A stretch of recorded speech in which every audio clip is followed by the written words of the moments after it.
Yard line. It's 4th down and 3. Now they're going to send out the field goal unit, so we'll see how good Curto is. See if he can knock one through here. Zachariah Curto. Going to try to make it 24-7 just off the right hash. The 14-yard line, a 24-yard attempt. Ball sitting again at the 17. It's a 30-yard attempt. This one's up and blocked. Alex Adkins gets the block, and it's recovered there. Radcliffe picked the ball up, of course, and a good block to keep the G-men off the board. That time Adkins with the block. What a win for this defense. With the way that Graham was moving there, just a great win for this defense. Needed a big special teams play. Got it there. The offense can come across, score before the half. Dylan Ward down 7 points. So a big drive here for the Cats, but again, special teams so far being an impact in this ball game. That one was huge. Of course, they had the kick return TD earlier in the game, 85 yards from Cook. So 4 minutes to go. A blocked field goal sputters that drive out. You know, these are two teams that really believe in special teams to be a big factor for them. 4 wide receivers. Lathrop keeps after the snap, breaks off to the right side. There's a flag thrown close to 5 yards on the game, but I believe this one's coming back. It is. A full-on tackle there by one of those offensive linemen on the inside for the Cats. That was a good run there, negated on first down. It was near the line of scrimmage, so that'll set them back pretty far. Of course, you have to, they're going to figure out here. G-men trying to figure out, well, you're going to take the penalty. I don't know what they're trying to figure out here. Half the distance, or if they want to cut it to, I don't know what you could talk about here. It took them a second to do it, but now they are. Even half the distance is just 10 yards. I don't understand the issue there. The ball was sitting right at the 20 for the snap.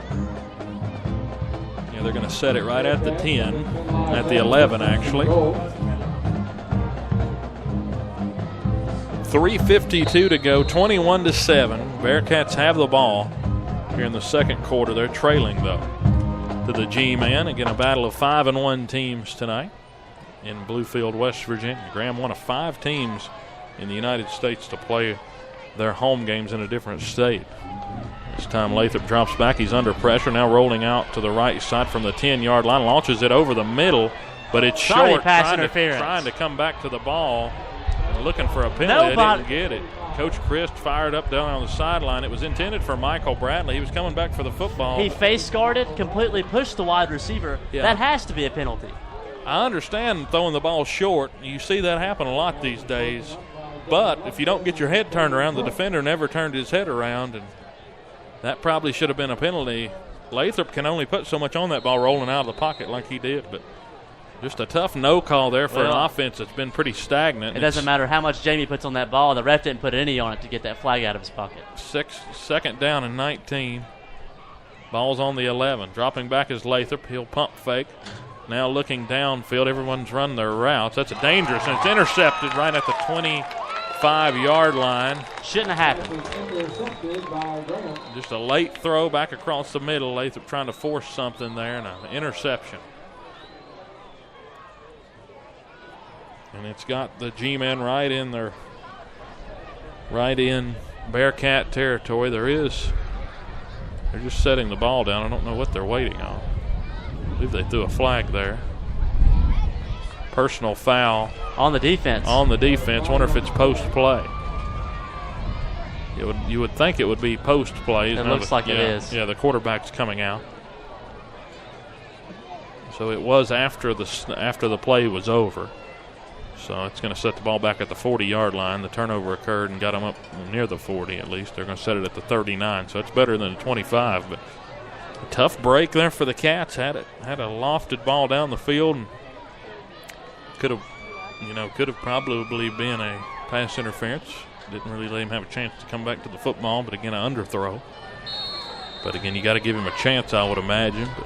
And Lathrop ends up forcing the next pass for an interception. Graham's got the ball at the 39. Here's the snap. Right up the middle this time is Allen there. And, it seems like this Virginia High defense is just starting to figure it out, Dylan. Yeah, Allen got a yard there. It's 2nd down and 9. Ball's already across the 50 at the 38-yard line on the left hash. Cats trying to get another big stop, trailing 21-7 with even 3 minutes and counting on the clock. Snap. This time a quick toss out from Allen to the side of that defense. Cook breaks the tackle out past the 30 before he's finally brought down by Matthew Dean inside the 30. Colton Ratcliffe and Matthew Dean able to get together there for the tackle, but it is a first down for the G-men as they're moving on down the field here after the interception. It's just a tough turn of events right there before half. You get the ball after a missed field goal at the 25-yard line and then get a holding on the first play. Would have been a first down, would have been 2nd down and 5, and then lob one down the field. Could have went again. It could have been a pass interference call. Fumbled snap.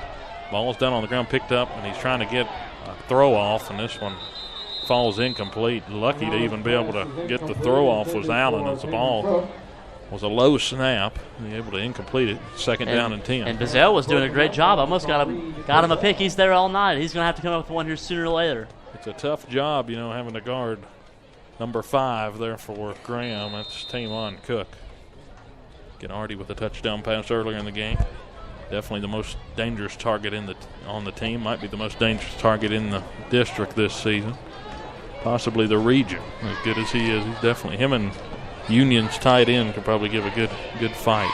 3 wide receivers to the left. Here's a snap. Another quick screen off to the left side. Able to get a mismatch out there. Only 2 guys to guard him. Gets close to 10, maybe 11 for the first down. And Dylan, I've noticed that all game. Every time they run the trips, we only have 2 defenders out there. And every time they run the trips, they also run the bubble screen. Yep, so they're getting a lot of yards there on that one. No adjustment yet from the Cat defense. It's hard to get these guys to guard 2 guys to guard 3. But got to fight through some blocks if you're going to. This time trips to the right, 1 wide receiver to the left side. Here's a snap. Dropping straight back is Allen. A quick little hook there, but he's brought down right after making the catch by Aaron Rose. Over the middle to Isaiah Justice. That was Isaiah Justice, the sophomore wide receiver. Good tackle by Rose. Got close to 4. It's 2nd down and 6. Ball sitting inside the 15 at the 13-yard line. 2nd down. 21-7 the score. Ball. The time now inside 2 minutes at 1 minute and 34 seconds. Again, wind whipping right to left down in front of us.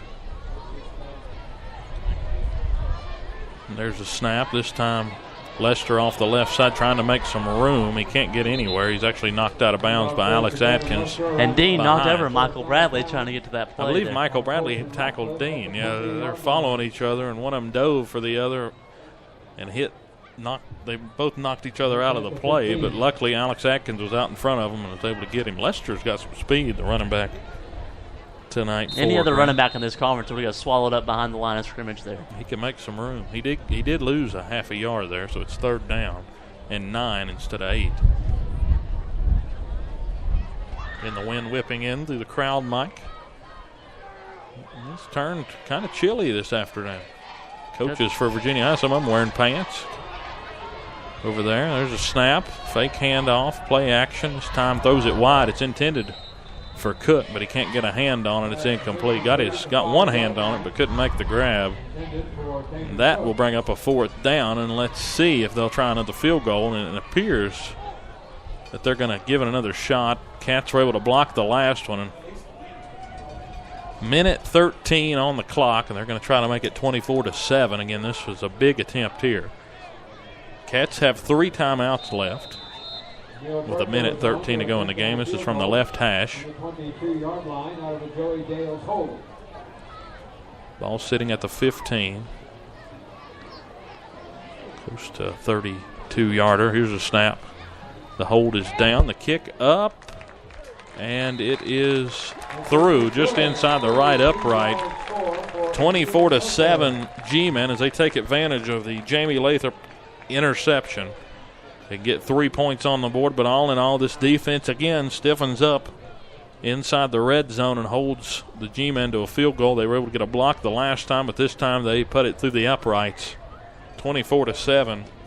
The scores, we'll see what the Cats can do. 1:09 to go until half. They'll return this one. I'd say a lot has to do with how far the return goes here as to how far you push it before half. But like I'm saying, I feel like this defense is starting to figure it out. Whenever the offense starts to and it starts clicking a little bit for them, we could claw our way back right into this.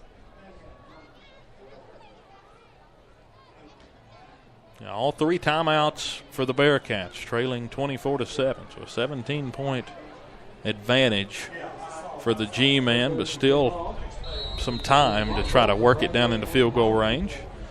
They're actually going to hold the football. Cook's going to take a knee and hold the ball for the kicker, Curto. This one's booted off. Good kick, and it hits right through the hands of Michael Bradley. He gets it up near the 10, and he's brought down at the 13-yard line, close to the 14, and I'd say that will put the nail in the coffin of this first half. I think right here you just got to run the football and try to get to halftime, get these guys in the locker room. And what is up with the special teams issues tonight, Dylan? Well, we do have the block, but what are you talking about? The returns. That's the third time that we've dropped the kickoff. Yeah, that has. Of course, the wind is whipping a lot harder than it. I don't think the wind bothers anybody's hands. That one right there just looked like he overplayed it. He was running too far forward. 3 wide receivers to the right. Lathrop's going to drop back, rolling out to the right side, looking downfield. He throws it toward Davidson, but over the head, and it's incomplete. 57 seconds to go after the ball landed incomplete. And the wind blowing pretty hard out here tonight. It's really the first night we've had a game where it seems like it's starting to turn to fall, which that's a good thing. I'm not complaining about that. Might also be the change in elevation climbing up that mountain. That's true. Lathrop pointing at his receivers, trying to get them lined up. There's 10 seconds on the play clock now. They're burn a timeout. Cats are just going to call timeout. Coach Christ can't keep them at the half, so you might as well take one. It's the first timeout taken by the Bearcats.